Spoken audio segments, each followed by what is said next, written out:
Bienvenidos todos a Lo Leí Te Cuento, un espacio dedicado al amor a la lectura. Hoy en este episodio tendremos un encuentro sobre cómo leer la poesía y cómo disfrutarla. Nos acompaña nuestro primer invitado, estudiante de cuarto año del Profesorado de Lengua y Literatura y un gran lector, Manuel de la Cuesta.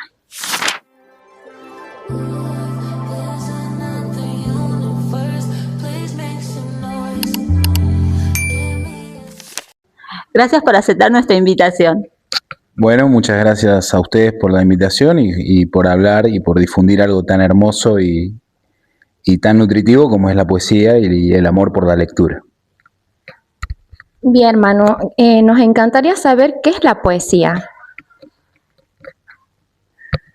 Bueno, la poesía para mí es fascinación en el sentido más puro de la palabra. Esa capacidad que tiene para hacernos ver y sentir las cosas como si fuera la primera vez.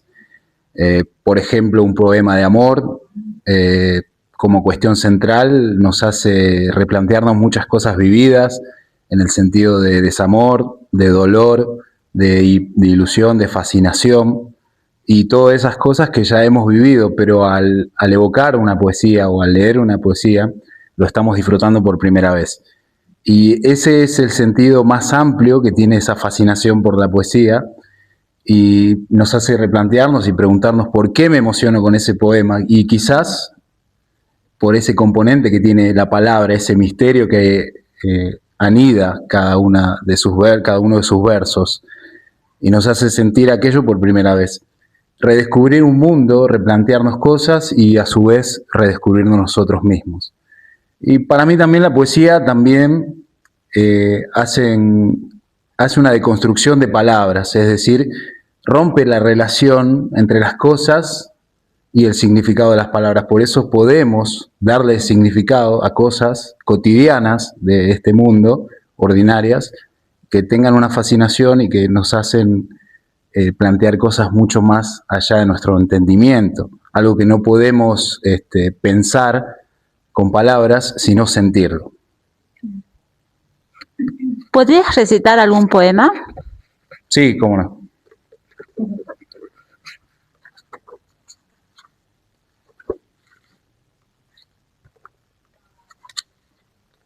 El siguiente poema se llama Las presuntas astucias del tiempo. Es de mi autoría, por supuesto. Sumergida de amanecer, indagador, cuidando los pasos en tu caída, dueña de sombras diurnas, encendidas puramente, desprecio en profundos y quebrados lazos, letras con sal, haces en tu nombre barrocas melodías, estatuas oferentes, de nubes tu alma inflama, la cima que palpita, ni juez ni parte, gozo en ancianos andenes. En perfume suspendida, máscaras de abril en tardes desangradas, de cantos de Odisea. Renuncio a tus semblantes que hechicería escrutaban, el disparate que alcanza lo razonable, logia de la lógica, imberbe, en justa medida, amenaza lo ingobernable. Aves religiosas anidan en cajones, pasaporte estelar de expedición vacío. Los comodines del secuestro eterno de la palabra, presunta astucia del tiempo, yacen infinitos, deslizándose en tus senos, de cenizas trémulas al viento. Qué hermoso poema. Ahora te podemos hacer unas preguntas.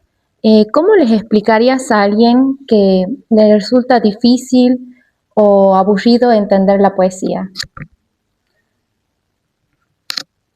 Bueno, considero que la poesía no es para todos, en todos momentos, digamos, de nuestra vida. Quizás depende también del rango de edad, depende del interés que uno tenga, de lo vivido, justamente. Y cuando uno va pensando el mundo, un mundo poético, con todas sus características, quizás esa manera sea la incorrecta de pensarlo, ¿no? Justamente esto de pensar, porque la poesía no se piensa, sino que se siente. Y quizás la mejor manera es sentir algo que nos haga reconocer aquellos sentimientos que uno lee a través de la poesía, que se evocan a través de la poesía. Desde tu experiencia, ¿cómo recomiendas acercarte a este género literario? Creo que como todo ejercicio de escritura siempre se empieza desde el juego, y en cuanto a la poesía, quizás el sostenimiento o la marcación de los límites está un poco más liberado en ese sentido, y me parece que iniciar la escritura de poesía como un juego es una hermosa forma de empezar y de aprender a expresar emociones y sentimientos y pensamientos jugando con el lenguaje. Bien. Y a partir de algún fragmento de alguno de tus poemas, ¿cómo explicarías cómo leer sobre eso? Creo que la posibilidad de entender algún tipo de fragmento, ya sean de mis poemas o de cualquier otro autor, radica en en esta conexión que se da con el poema o con la obra o con el autor, con lo que quiere transmitir y lo que uno siente. Quizás a veces un autor escribe desde una postura, desde una visión, y el lector interactúa con ese texto y le da otro punto de vista y otra emoción. Querer conectar con el lector es una pretensión demasiado grande y se da simplemente desde esa conexión cuando se produce la lectura. Claro, como vos decías hace rato, que no todos están preparados para leer una poesía o escribirla.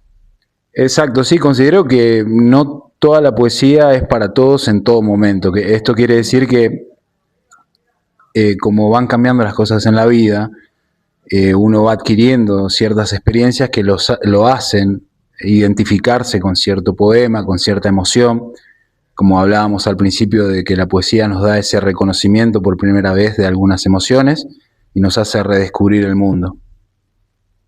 En cuanto a la lectura, ¿de qué manera ha influenciado en tu formación tanto personal como profesional?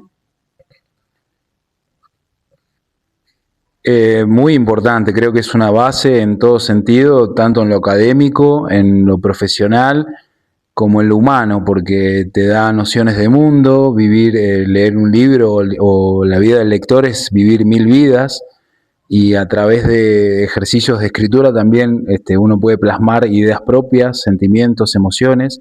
Creo que ambas cosas son indispensables y base de toda actividad humana. Considero que es muy necesario y hasta casi una necesidad fisiológica el escribir y el leer. Bueno, ¿qué autor o libro te inspiró a acercarte a la poesía?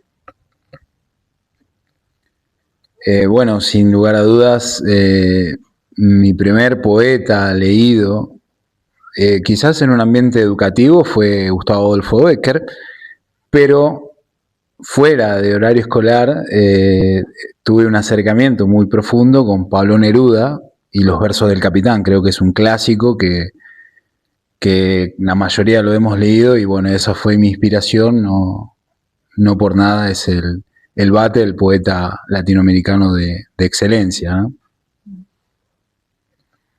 ¿Cómo fue tu formación en el campo de la poesía? Bueno, al principio comencé en talleres literarios, de escritura, de lectura también, en círculos de lectores. Y como te digo, empecé de muy chico a leer por mi cuenta en la biblioteca del barrio, en la biblioteca popular, libros de poetas, poemarios de Federico García Lorca, Pablo Neruda, Gustavo Adolfo Bécquer, entre otros. Y me empecé a inspirar en esos versos y de alguna manera también a expresar lo que yo vivía en ese momento, con un caudal de emociones obviamente típico de una vida adolescente. Y de esa manera empecé a escribir mis primeros versos, mis primeras obras poéticas, obviamente desde un lugar informal, Y después empecé a buscar una formación ya más centrada en la estructura poética, en la teoría literaria, con talleres literarios, como decíamos.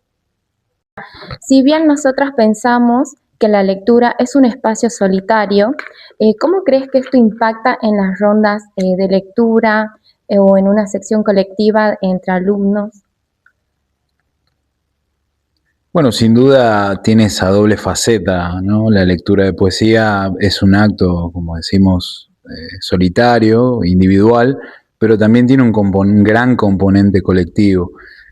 Creo en estos espacios que se generan espontáneos y puedo relatar una experiencia en la cual yo regalaba poesías en espacios públicos y era una manera también de rebelarse contra ese acto individual, solitario, que siempre tiene como un prejuicio la lectura de poesía o la lectura de cualquier libro, ¿no? Este relato compartido, social y colectivo, creo que es muy importante porque nos acerca, nos une como seres sintientes, como seres humanos, y nos hace compartir algo tan sublime como es un arte de la lectura de poesía.